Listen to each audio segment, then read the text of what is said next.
Hariom. UGC net Sanskrit 25 code की question हमने पिछले वीडियो में एनालिसिस किया था, जिसे हमने हल किया था और उसमें ये समझने के प्रयत्न किया था कि क्वेश्चंस का पैटर्न और क्वेश्चन कहाँ कहाँ से कैसे क्वेश्चंस आते हैं, किस यूनिट से किस प्रकार के क्वेश्चन आते हैं, ये हमने इस वीडियो में अध्ययन कर रहे हैं। तो पहले एक वीडियो हमने बना चुके हैं, उसको आप देख लीजिए यदि नहीं देखे हैं, क्योंकि ये समझना बहुत ज़रूरी है कि क्वेश्चन कहाँ से आता है, किस प्रकार के आता है। जब तक ये नहीं समझेंगे तब तक आप कितना भी अध्ययन कर लीजिए, आपके दिमाग में कभी क्वेश्चन बनेगा नहीं। ठीक है, इसलिए मैं इस तरह की सीरीज से इसको प्रारंभ कर रहा हूँ।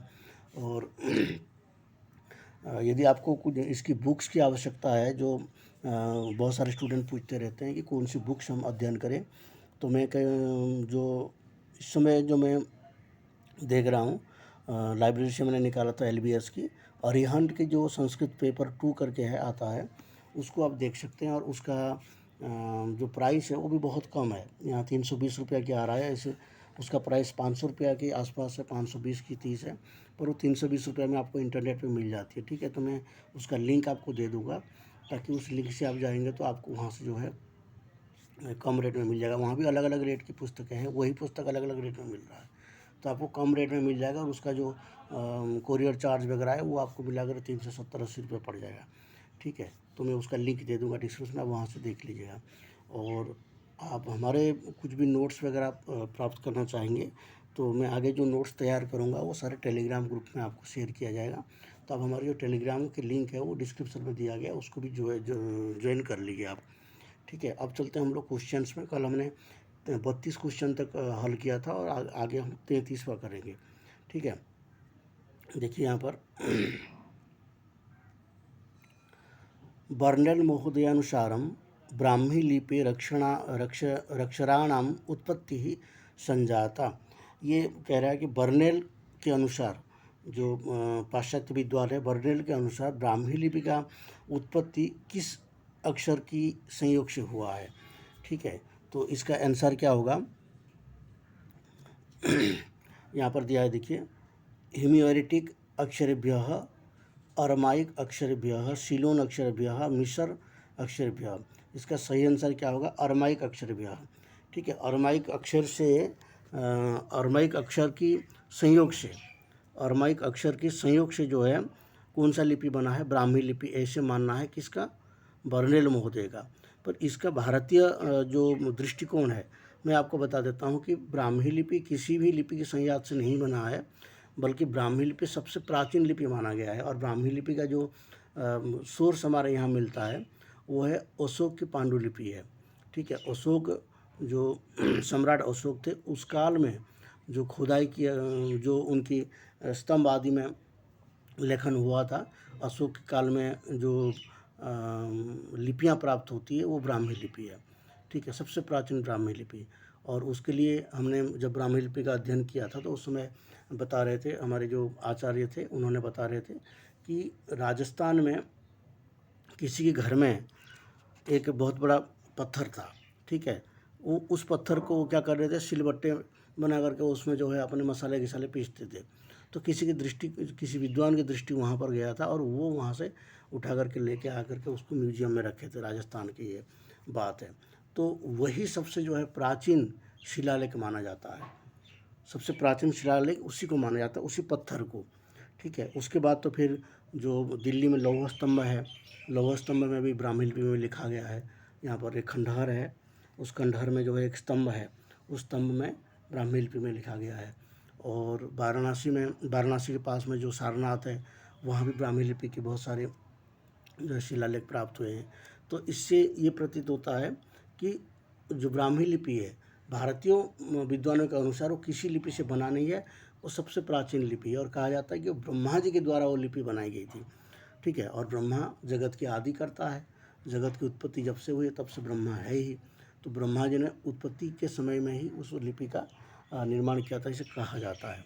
ठीक है, हाँ, पाश्चात्य विद्वान और भारतीय विद्वान में इतना अंतर होता है कि जो पाश्चात्य विद्वान है, विदेशी विद्वान है, वो कहते हैं कि लिखने की जो काल है वो बाद की मानते हैं। मतलब ईसा पूर्व 2000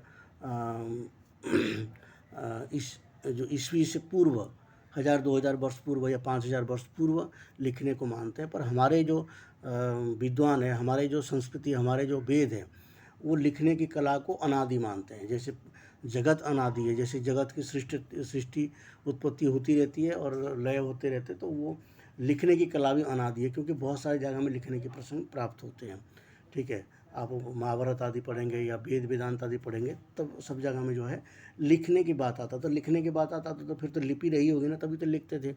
ठीक है, तो इसलिए ये बर्नल के अनुसार ये जो है अरमाइक अक्षर की संयात से जो है ब्राह्मी लिपि बना है, परंतु भारतीय विद्वान इसको स्वीकार नहीं करते। भारतीय विद्वान कहते हैं ये लिपि बहुत प्राचीन है। ठीक है, अनादिकाल से रही है। ठीक है, तो मैंने 2 दृष्टिकोण यहाँ पर बता दिया। 34वां क्वेश्चन में चलते हैं। कस्य मतानुसारम फिनिशियन लिपे 22 अक्षरेभ्यः ब्राह्मी लिपे 22 अक्षराणाम उत्पत्तिर अभवत।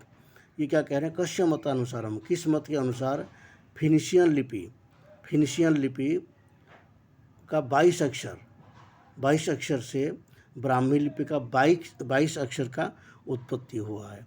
ठीक है, तो इसमें जो विद्वानों की मत दिया गया है, बुलर महोदय, बुलर के अनुसार या फिर लेनोर्मंट के अनुसार, आइजक टेलर के अनुसार कि बर्नेल के अनुसार, तो यहाँ पर बुलर के अनुसार है ये।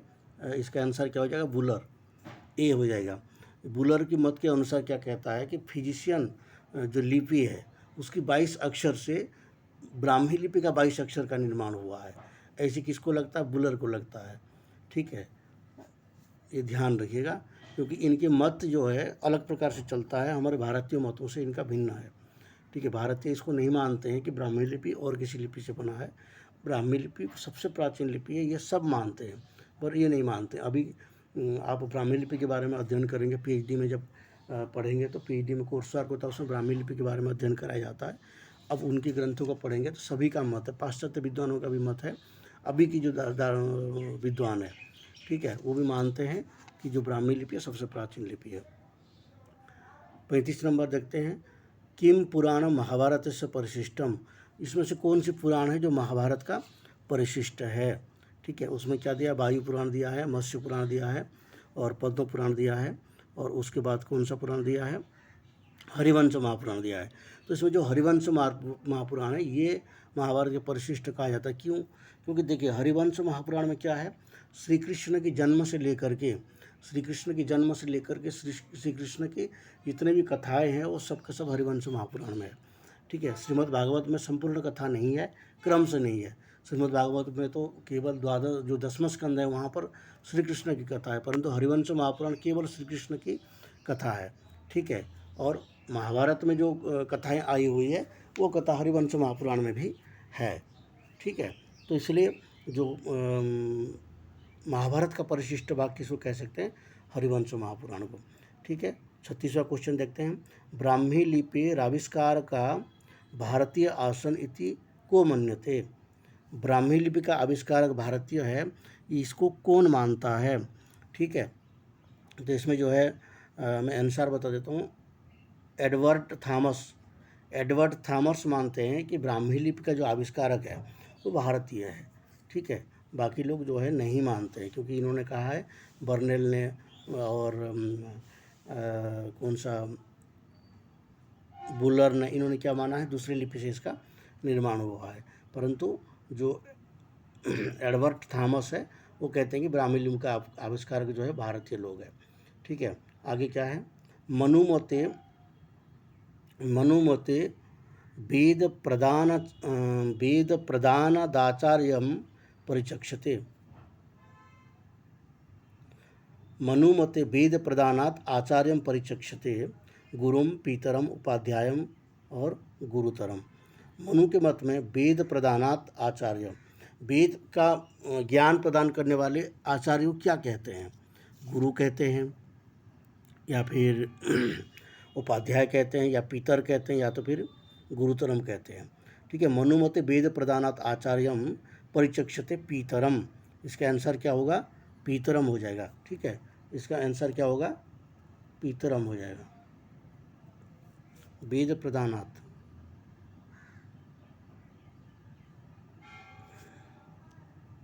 देखेंगे इसके ऊपर गुरुं उपाध्यायं पितरम्।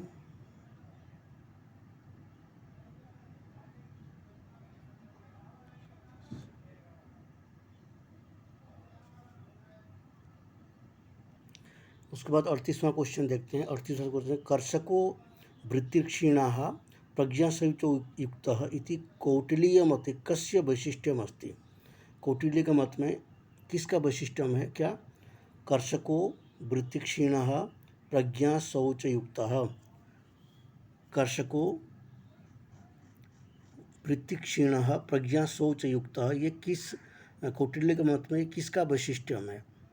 ठीक है, तो इसमें क्या दिया है? वैदेहकस्य, तापसस्य, ब्रह्मचारिणः और गृहपतिकस्य। तो इसका आंसर जो हो जाएगा वो हो जाएगा गृहपतिकस्य। किसका हुआ? गृहपतिकस्य हो जाएगा आंसर। कर्षको वृत्तिक्षीणः,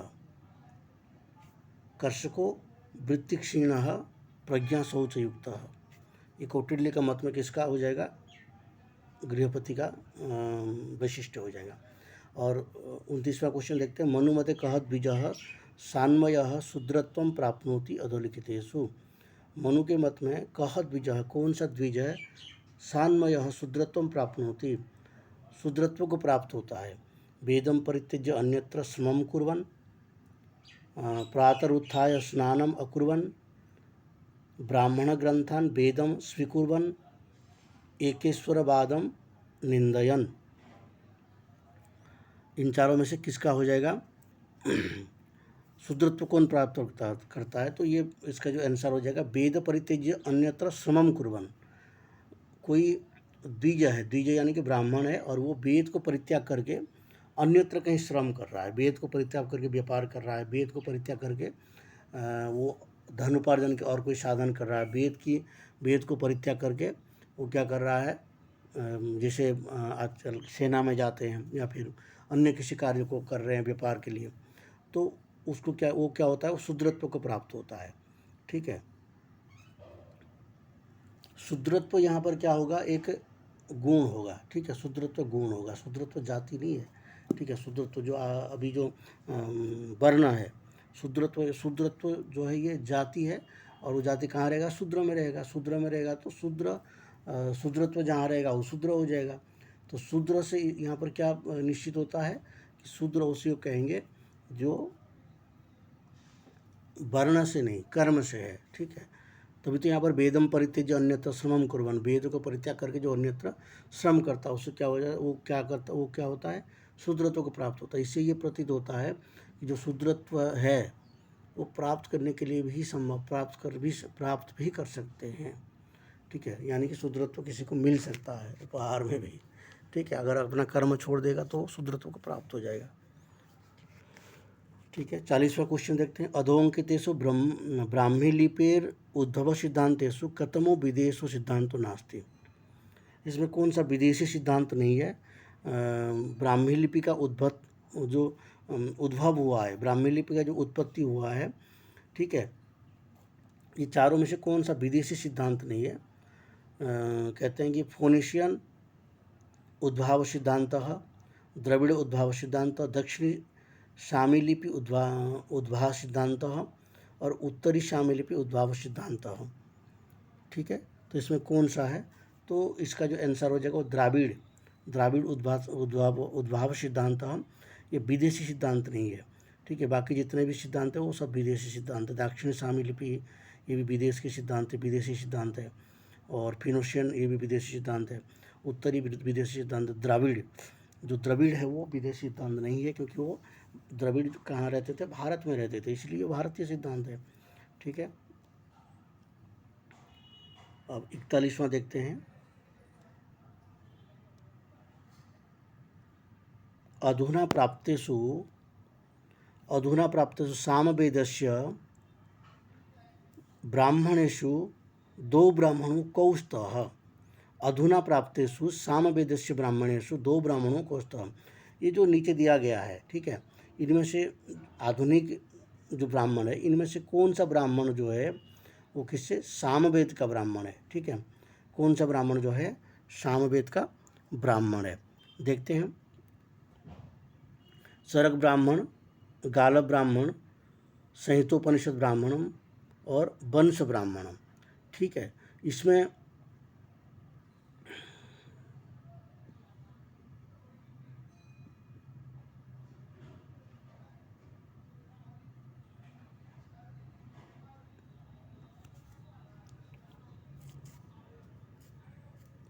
इसमें जो संहितोपनिषद ब्राह्मण है, ठीक है, ये सामवेद का ब्राह्मण है, और वंश ब्राह्मण है, ये सामवेद का ब्राह्मण है। ठीक है, तो आंसर क्या होगा? सी हो जाएगा। ठीक है, संहितोपनिषद ब्राह्मण ये सामवेद का ब्राह्मण है, और वंश ब्राह्मण ये वंश ब्राह्मण जो है ये कहाँ का है? सामवेद का है। जो चरक ब्राह्मण है और गालव ब्राह्मण है, मैंने इसके बारे में कहीं पढ़ा नहीं ये कौन सी वेद का है, और मुझे तो लगता है चरक ब्राह्मण कुछ है ही नहीं और गालव ब्राह्मण भी कुछ है ही नहीं, दोनों ब्राह्मण ही नहीं है। ठीक है, क्योंकि मैंने जो ब्राह्मण के विषय में पढ़ा था तो उसमें मुझे विस्मरण नहीं आ रहा है, मुझे लगता है चरक ब्राह्मण कुछ है नहीं, गालव ब्राह्मण भी नहीं है। चार चरक तो ही चरक संहिता आता है, क्योंकि चरक तो एक ऋषि थे, उन्होंने आयुर्वेदिक के ऊपर काम किया था, और गालव ये भी ऋषि थे, परंतु ये कोई ब्राह्मण ग्रंथों का रचयिता नहीं है। ठीक है, वंश ब्राह्मण, संहितोपनिषद ब्राह्मण, दोनों ब्राह्मण जो सामवेद ब्राह्मण है, दोनों ब्राह्मण ही नहीं है, बाकी जो 1 और 2 नंबर है। ध्यान रखिए, थोड़ा इसको ध्यान से देख लीजिए। ठीक है, उसके बाद 42 नंबर पे चलते हैं। अधुना तैत्तिरीय नामना प्रसिद्धो कौ ग्रंथौ स्तः। अधुना तैत्तिरीय नामना, मैंने कहा था तैत्तिरीय आरण्यक है और तैत्तिरीय ब्राह्मण भी है, और तैत्तिरीय आरण्यक है, तैत्तिरीय ब्राह्मण नहीं है, तैत्तिरीय व्याकरण नहीं है, छंद भी नहीं है, तैत्तिरीय ये क्या है? उपनिषद है। तैत्तिरीय नामना प्रसिद्धो कौ ग्रंथौ स्तः, तैत्तिरीय उपनिषद है, तो इसका आंसर क्या हो जाएगा? उपनिषद हो जाएगा। ठीक है, उपनिषद होगा।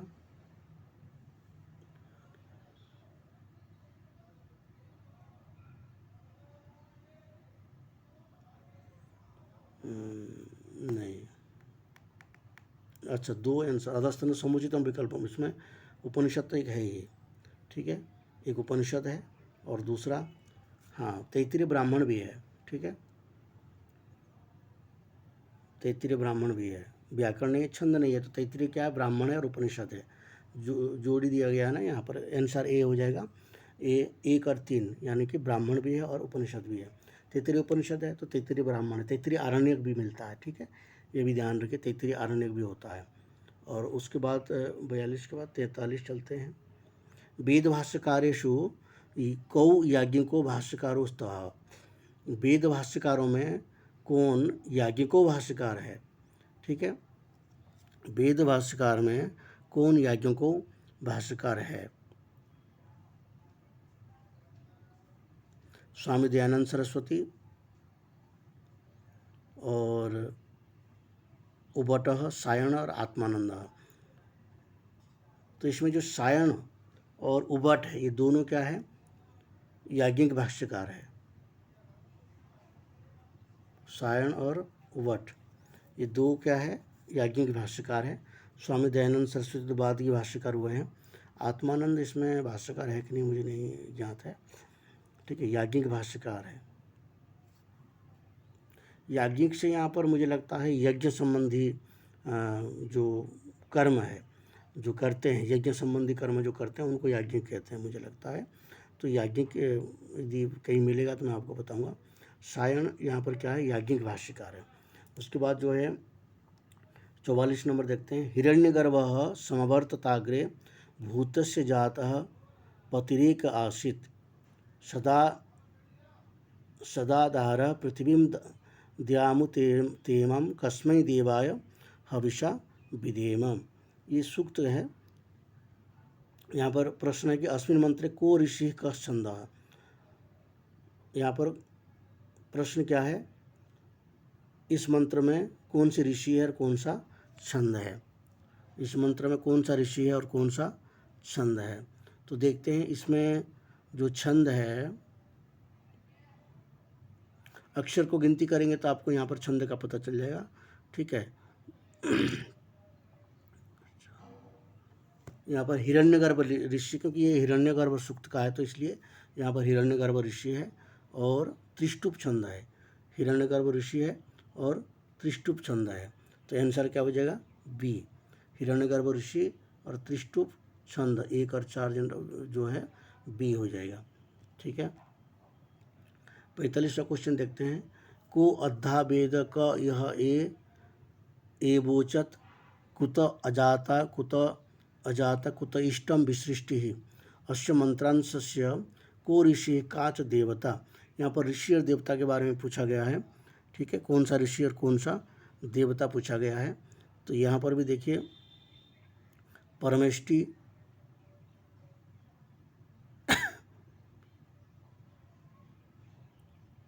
यहाँ पर परमेष्टि नाम प्रजापति ऋषि है। इसमें इस को अद्धा वेद क यह ए बोचत कुत अजाता कुतयम विसृष्टि ही, यहाँ पर जो है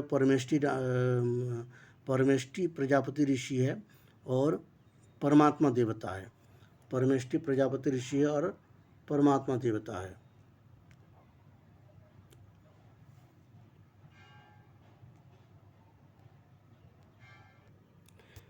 अभी जो आगे आगे क्वेश्चंस आ रहा है इसमें देखिए सब क्वेश्चन को जो है जोड़ जोड़ कर बनाया गया है। दो दो आंसर यहाँ पर सब क्वेश्चंस में है लगभग।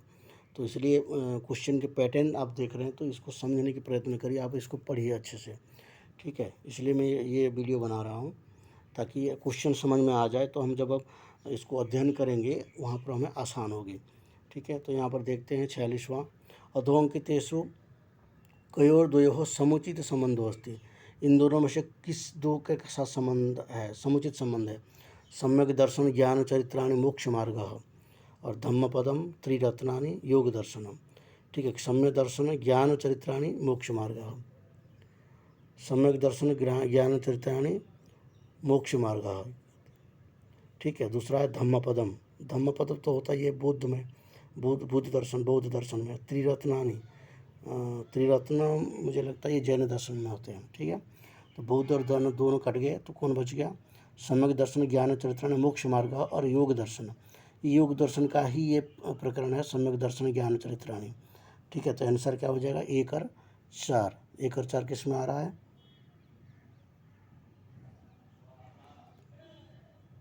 नहीं योग दर्शन का नहीं है ये।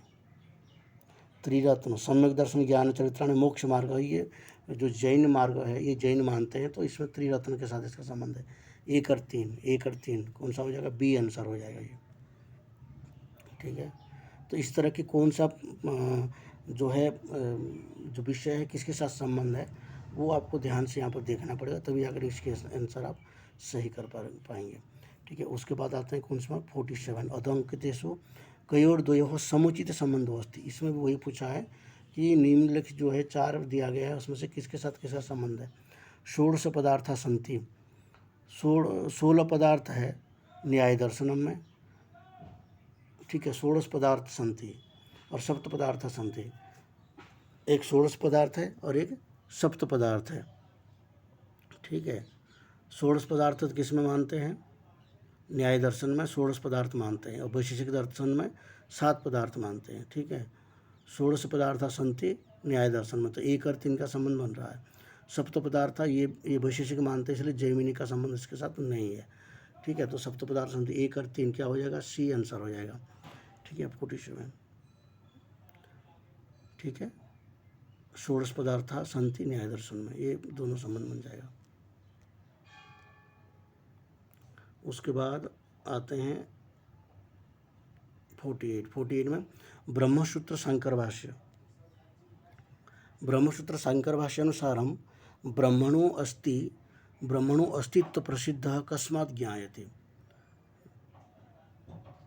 ब्रह्मसूत्र शंकर भाष्य के अनुसार ब्रह्मणो अस्तित्व प्रसिद्ध, ब्रह्म का अस्तित्व प्रसिद्ध जो है वो कस्मात् ज्ञायते, कहाँ से ज्ञात होता है, कहाँ से ज्ञात होता है। बृहति धातुर अनुगमात पंच प्रयाजेभ्यः प्रकृतियागात और सर्वस्यात्मत्वात्। देखिए पंच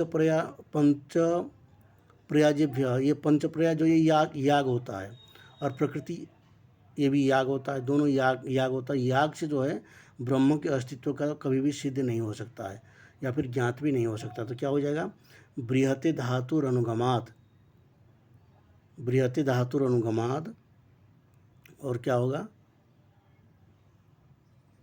सर्वस्यात्मत्वात्, ठीक है। इन दोनों से क्या होगा, ब्रह्म का ज्ञान होता है, ब्रह्म के अस्तित्व के ज्ञान होता है। तो आंसर क्या हो जाएगा, डी, एयर 4 हो गया आंसर डी, ठीक है, एयर 4। उसके नेक्स्ट क्वेश्चन में चलते हैं 49 में। न्याय सिद्धांत मुक्तावली दिशा व्याप्तिर्लक्षणम अस्ति।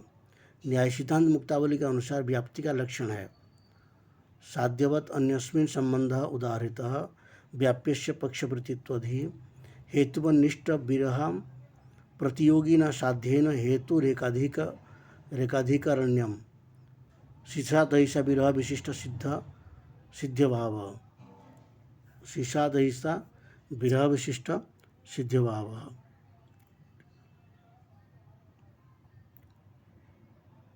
साध्यवत अन्यस्मिन् संबंधः उदाहृतः और हेतुमत निष्ठ विरह प्रतियोगिना साध्येन हेतु रेकाधिकरण्यम, ये दोनों क्या हो जाएगा, किसका है, व्याप्ति का लक्षण है। 1 और 3 साध्यवत अन्यस्मिन् संबंधः उदाहृतः और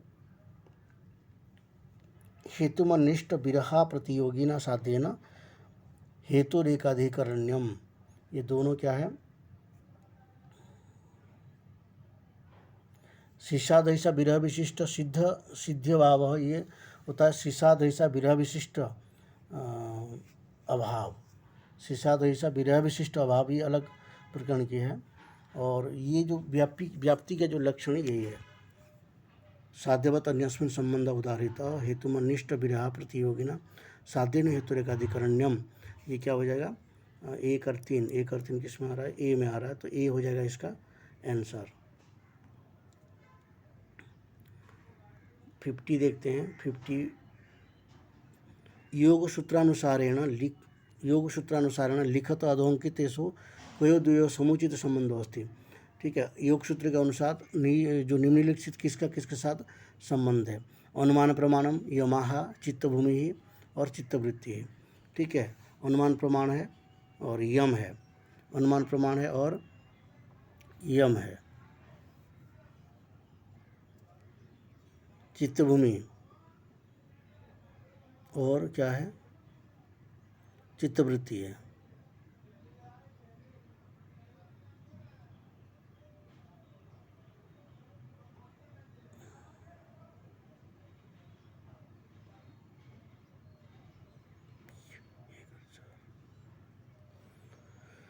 आंसर इसमें क्या आ रहा है, 1 और 4। आंसर हो जाएगा इसका अनुमान प्रमाण और चित्तवृत्ति।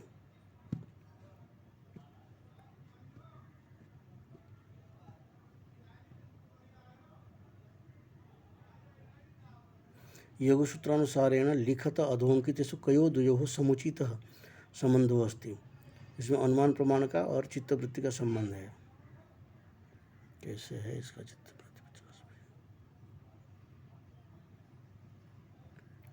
देखेंगे योग सूत्र का क्या प्रक्रिया है, इसको पढ़ेंगे तो पता चलेगा। अधोत्तनेषु मातृकापश्रुतेरुदाहरणे स्तः, निम्नलिखित जो दिया गया है उसमें से मातृका श्रुति का उदाहरण कौन कौन सा है। पीत्सति पतति पातयति, मातृकापश्रुति, मातृका के श्रुति का उदाहरण।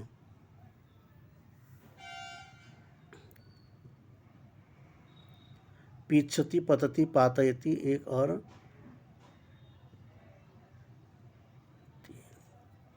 गतः गमनम और जगाम, ये दोनों आंसर में दे रहा है, आंसर शीट में। बी आंसर होगा इसका भी, पीत्सति पतति पातयति और गमनम और जगाम, ये आंसर है इसका। अध्ययन करेंगे इसको तब इसको थोड़ा अच्छे से समझेंगे। काफ़ी कठिन मुझे प्रतीत होता है क्योंकि मैं पूरा टॉपिक अभी पढ़ा नहीं हूँ, ठीक है, तो इसलिए मुझे दिक्कत हो रही है। कोई बात नहीं, देखेंगे। क्वेश्चन की पैटर्न तो समझ में आ रहा है। के वर्णाः स्वयं प्रकाशन्ते, कौन कौन सी वर्ण जो है स्वयं प्रकाश्यमान है, स्वयं प्रकाशन्ते के वर्णाः, तो इसमें कौन कौन सी वर्ण है। एक मूला स्वराह और एक संयुक्त स्वराह, ये दोनों क्या है, स्वयं प्रकाश माने जाते हैं। अंतस्तार उष्ण वर्ण इसको स्वयं प्रकाश नहीं माने जाते हैं। तो सी आंसर इसका है। नेक्स्ट क्वेश्चन देखते हैं 53। वाक्यपदीय भर्तृहरिणा कतमो शब्दार्थयोः संबंधो स्वीकृतो। वाक्यपदीय में भर्तृहरि ने कतमो शब्दार्थयोः, नीचे जो दी गई है इनमें से कौन कौन सी शब्दार्थों को संबंध को स्वीकार किया है। ठीक है, तो इसमें देखते हैं। वाक्पदीय में एक तो कार्य कारण भाव को स्वीकार किया है और योग्यता को स्वीकार किया है। ठीक है, संयोग और समवाय ये न्याय के जो संबंध है, और कार्य कारण भाव और योग्यता ये दोनों क्या है, व्याकरण के संबंध है। तो इसको क्या है, वाक्पदीय में भर्तृहरि ने स्वीकार किया है। तो आंसर क्या हो जाएगा, 2, 4 डी हो जाएगा इसका। ठीक है,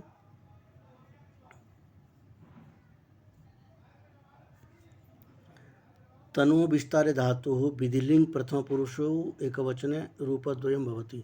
तनु विस्तारे धातु है। ठीक है, तनु विस्तारे क्या है, धातु है।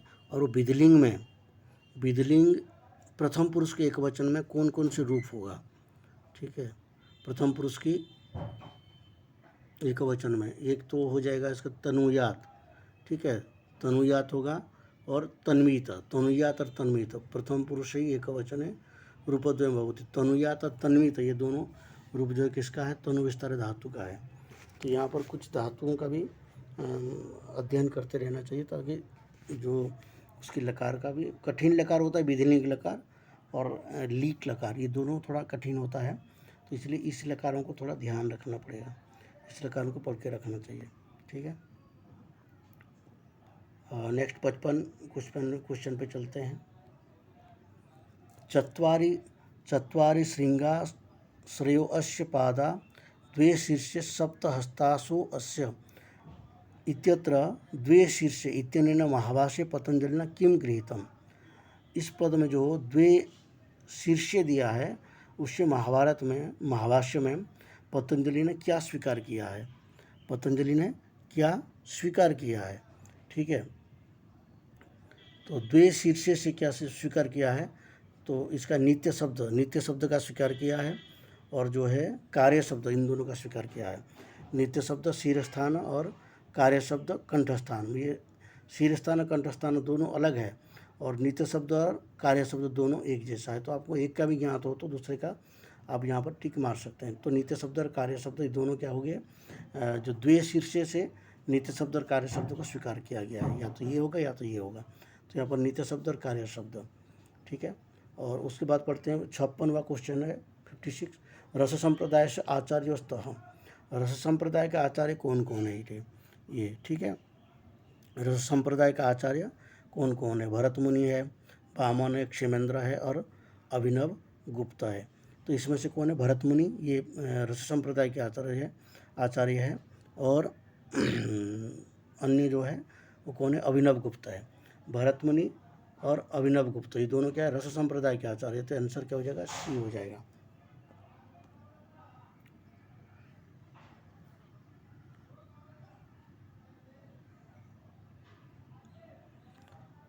उसके बाद हर्षस्य कृति इमे स्तः, हर्ष का रचित इनमें से कौन कौन सी ग्रंथ है। ठीक है, हर्ष का रचित इनमें से कौन कौन सी ग्रंथ है। देखिए क्या है, रत्नावली, निषिद्ध चरितम, कर्पूर मंजरी और प्रियदर्शिका।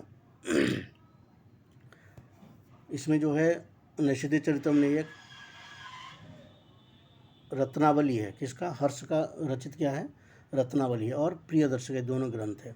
ठीक है, आंसर क्या हो जाएगा, 1 और 4 मतलब हाँ 1 और 4 ए आंसर हो जाएगा। ठीक है, रत्नावली और प्रियदर्शिका हर्ष का।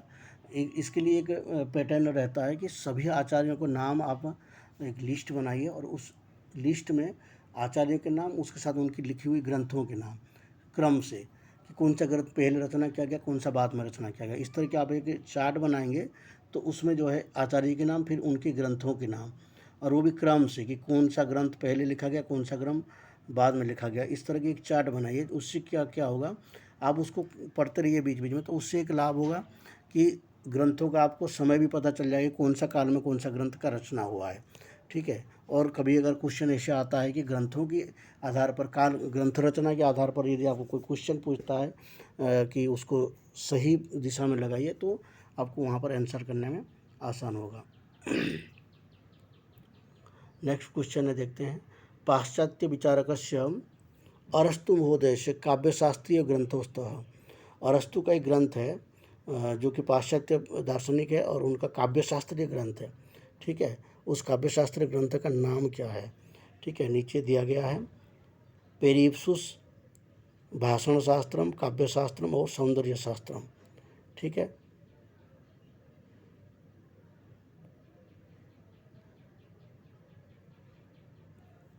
तो पेरिप्सुस ये नहीं है, भाषण शास्त्र और काव्य शास्त्र ये दोनों क्या है, इसका है काव्यशास्त्रीय ग्रंथ हो, ठीक है।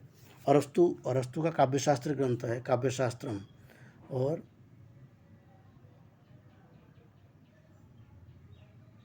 भाषण शास्त्रम।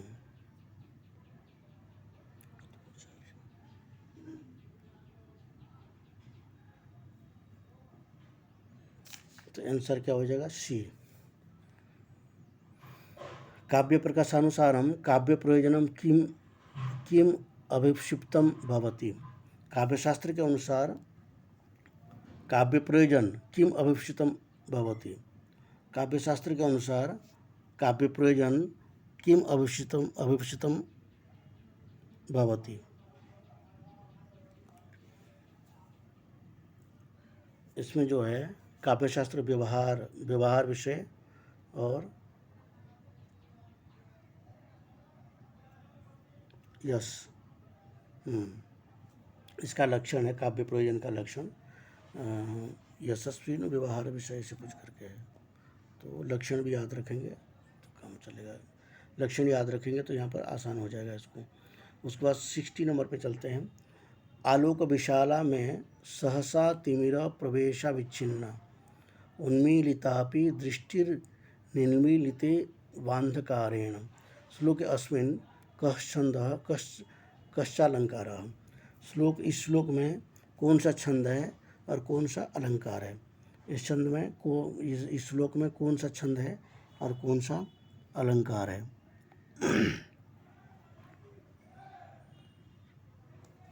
ये आर्या छंद है और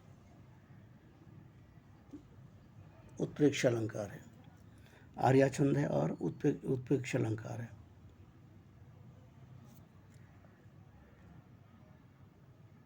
हाँ सीताराम,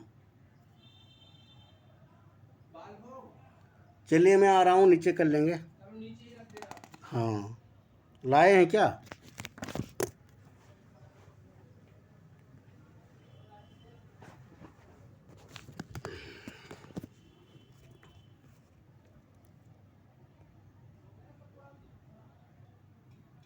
एकसठवां क्वेश्चन है। अधोंकितेषु वाल्मीकि रामायणम कयो काव्ययोः उपजीव्यम। कौन से काव्य का उपजीव्य है? कौन कह रहा है? नैषधीयचरितम, भट्टिकाव्यम, सेतुबंध और किरातार्जुनीयम। इसमें किसका? वाल्मीकि रामायण का, ठीक है।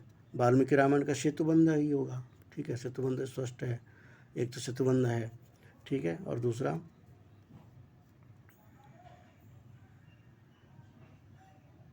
भट्टिकाव्यम। ये दोनों के दोनों क्या है? वाल्मीकि रामायण का उपजीव्य काव्य है। नृसिंहचरित और किरातार्जुनीय तो महाभारत का उपजीव्य काव्य है। तो इसलिए आंसर क्या हो जाएगा? 2 और 3 बी हो जाएगा, ठीक है। 2 और 3 बी हो जाएगा। महाभारत से वन पर्वाणि के उपाख्यान स्तः। महाभारत का वन पर्व में कौन सा उपाख्यान है? महाभारत का वन पर्व में कौन सा उपाख्यान है? शकुंतला उपाख्यान, शिशुपाल उपाख्यान और मत्स्य उपाख्यान और राम उपाख्यान। तो यही दोनों है, राम उपाख्यान और मत्स्य उपाख्यान, ये वन पर्व में है, ठीक है। वन पर्व में मत्स्य उपाख्यान है और राम उपाख्यान है। शकुंतला उपाख्यान तो प्रारंभ में आ जाता है, ठीक है, जहाँ से शकुंतला और भरत की जो जन्म के विवरण है। शिशुपाल उपाख्यान तो वो भी जो है भगवान कृष्ण ने जब शिशुपाल को मारा था वहीं आएगा इसका उपाख्यान मुझे लगता है। तो इसलिए तो क्या हो जाएगा, मत्स्य उपाख्यान राम उपाख्यान हो जाएगा। 63वां क्वेश्चन देखते हैं।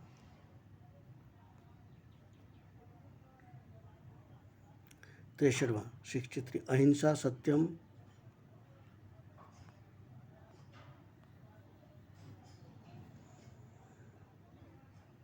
अहिंसा सत्यम शौचम अनसूया अनुशंस्यम क्षमता च इति कौटिल्य केशम धर्म। कौटिल्य शास्त्र में कौन सा धर्म है ये?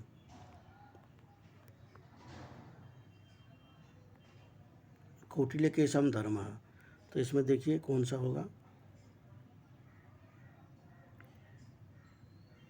सर्वेशम आश्रमाणाम, ये सभी आश्रमों का धर्म। अहिंसा सत्यम शौचम अनुसूया अनुशंसम, ठीक है। क्षमता च क्या है, अहिंसा सत्य शौच अनुसूया, ठीक है। असूया एक होता है गुणेषु दोष दर्शनम, असूया गुणों में दोष दर्शन करना। जैसे कोई व्यक्ति है उसमें आपको दोष देखना, उसको कहते हैं असूया। तो असूया न होना वो क्या कहेंगे, अनुसूया कहेंगे। और अनुशंसम, अनुशंसम मतलब कि किसी के ऊपर जो हिंसा नहीं करना, ये नृशंसता नहीं करना, ठीक है। नृशंस क्या कहते हैं, जो क्रूरतापूर्वक मार देता है किसी को, नृशंस कहते हैं उसको। तो अनुशंसम। अब क्षमता क्षमता किसका होना चाहिए, तो सभी आश्रमों में होना चाहिए, ये सही है, सभी आश्रमों में होना चाहिए, ठीक है। एक तो हो गया कौन सा, सभी आश्रमों में होना चाहिए, और दूसरा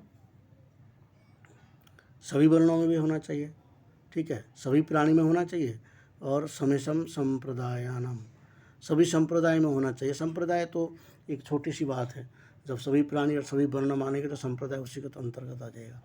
और सर्वेशम प्राणी नाम, सभी प्राणी में होना चाहिए, ठीक है। सभी प्राणियों में होना चाहिए। अहिंसा सत्यम, तो ऐसे कहेंगे तो कार्य नहीं चलेगा, क्योंकि जो पशु आदि है, पक्षी आदि है, बहुत सारे मांसभोजी पशु होते हैं, मांसभोजी पक्षी होते हैं, बहुत सारे सर्प आदि होते हैं, वो भी मांस किसी जीव को खा के जीवित रहते हैं, तो वो भी सही नहीं होगा, सभी प्राणियों में नहीं हो सकता है। तो सभी आश्रमों में होना चाहिए और सभी वर्णों में होना चाहिए। तो आंसर क्या हो जाएगा, 1 और 2। आंसर हो जाएगा आपका 1 और 2, ए हो जाएगा, ठीक है। 65वां क्वेश्चन देखते हैं। मनुर्मते रणधियानो विप्रो कीदृशो भवति। मनु के मत में मनुर्मते अनधियानो विप्रो, अनधियानो विप्रो कीदृशो भवति। न अधियान अनधियानो, जो अधियान नहीं है वो क्या होगा, अनधियान होगा, ठीक है। अनअध्ययन, अधियान नहीं है, ठीक है। तो काष्ठमयो हस्ति, चर्ममयो मृगः, शक्तिमयो सिंहः, गतिमयो शवः, किसके समान होती है, वो चर्ममय मृग के समान होता है, और काष्ठमय हस्ती के समान होता है। कौन, जो अनधियान विप्र है वो काष्ठमय हस्ती और चर्ममय मृग के समान होता है। क्या होता है, काष्ठमय हस्ती और चर्ममय मृग के समान होता है।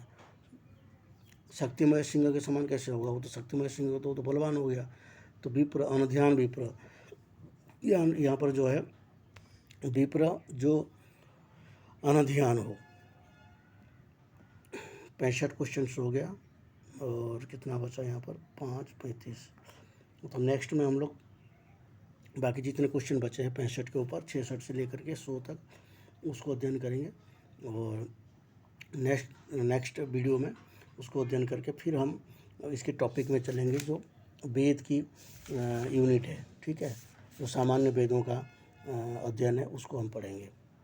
इस वीडियो को यहीं पर एंड करते हैं। हरि ओम।